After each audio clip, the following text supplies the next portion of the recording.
Audio Jungle.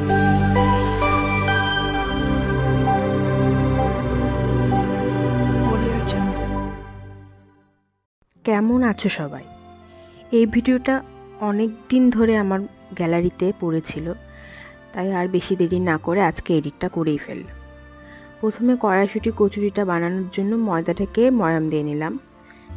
সাদা তেল আর লবণ দিয়ে ময়াম দেওয়ার পর অল্প অল্প জল দিয়ে ভালো করে ময়দাটাকে মেখে নিলাম।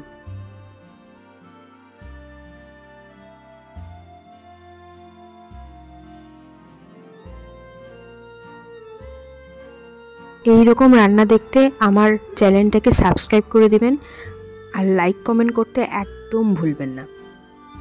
ময়দা মাখার পর সাদা তেল মাখিয়ে 1 ঘন্টার জন্য রেস্টে রেখে দিলাম।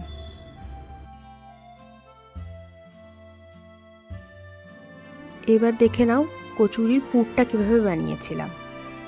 মিক্সার গ্রাইন্ডারে মটরশুঁটি, একটা আদার টুকরো, 2টো লঙ্কা, একটু লবণ আর একটু চিনি দিয়ে ভালো করে ঘুরিয়ে নিয়েছিলাম।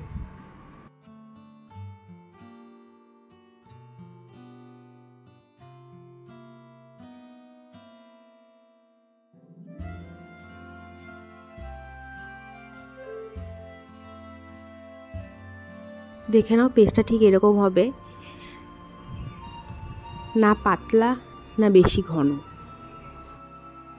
এবার কড়াইয়ে সর্ষের তেল গরম করে সামান্য একটু হিং দিয়ে ওই পেস্টটা দিয়ে দিলাম। এবার এটা ভালো করে নাড়তে থাকতে হবে যতক্ষণ না এই পেস্টটার জল একদম শুকিয়ে যাচ্ছে। হয়ে গেল কড়াইশুঁটির পুরটা।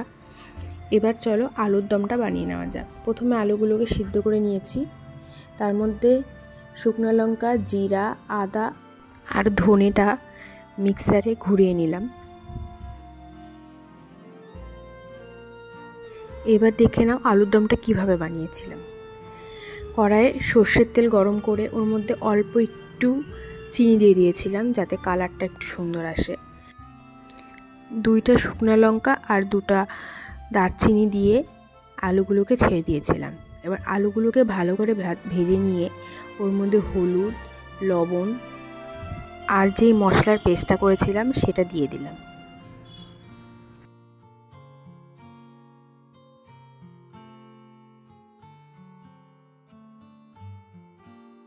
এর মধ্যে অল্প একটু জিরা আর ধনের গুঁড়ো দিয়ে দিলাম।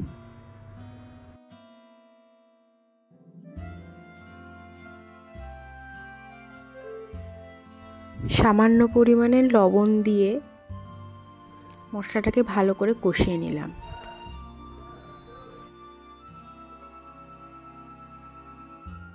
একটা টমেটো কেটে দিয়ে দিলাম।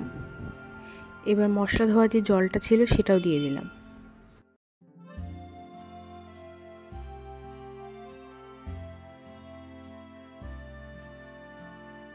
কটা মটরশুঁটিও দিয়ে দিলাম।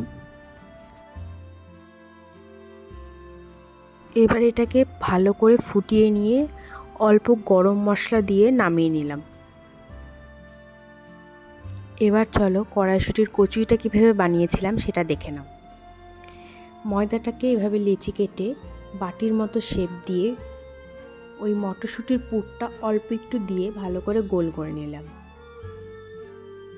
লেচি এভাবে মটরশুঁটির পুর দিয়ে রেডি করে নিলাম।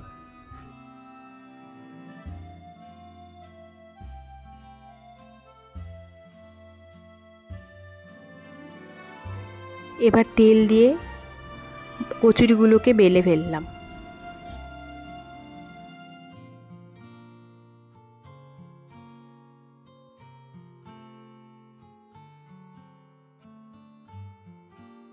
এবার একটা একটা করে সব কচুরিগুলো ভেজে নিয়েছি। দেখো কি সুন্দর করে ফুলছে। এভাবে সবগুলো কচুরি একটা একটা করে ভেজে ফেললাম। এভাবেই কড়াইশুঁটির কচুরি আর ঝাল ঝাল আলুর দম তৈরি। চ্যানেলটা সাবস্ক্রাইব করতে ভুলবেন না কিন্তু।